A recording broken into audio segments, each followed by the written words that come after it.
Hello guys, welcome back to my channel. তোমরা সবাই কেমন আছো? আশা করছি সবাই খুব ভালো আছো। আমিও ভীষণ ভালো আছি।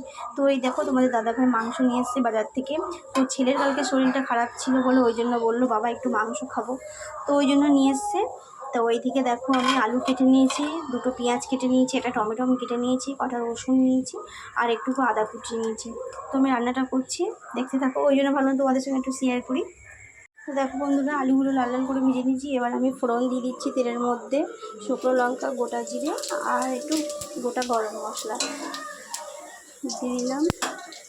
এবার আমি পেঁয়াজগুলো ভেজে নেব ভালো করে।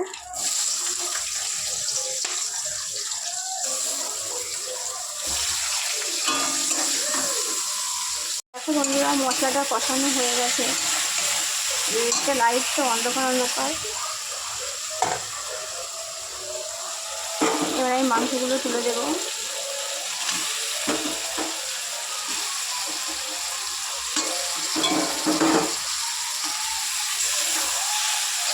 তো এবার একটু ভালো করে কষিয়ে নেবো। একটু ঝাল, কাঁচা লঙ্কা বেশি করে দিয়েছি কারণ একটু ঝাল ঝাল বেশি ভালো লাগবে।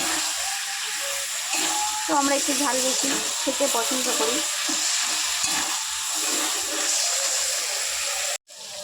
তো দেখো অনেকটাই কষানো কমপ্লিট। তো মাংস এখনও হতে দিইনি। তো আমার ছেলে দুবার তিনবার এসে ঘুরে গেছে, মা হয়েছে মা হয়েছে, কারণ ভীষণ খিদে পেয়েছে। কারণ দুদিন তো ভালো করে ভাতই খাচ্ছে না, যা খাচ্ছে বমি করে দিচ্ছে। তো এইদিকে দেখো আমার প্রায় হয়ে গেছে। দেখো কেমন হয়েছে। তো যদি ভালো লাগে অবশ্যই লাইক, কমেন্ট অ্যান্ড শেয়ার।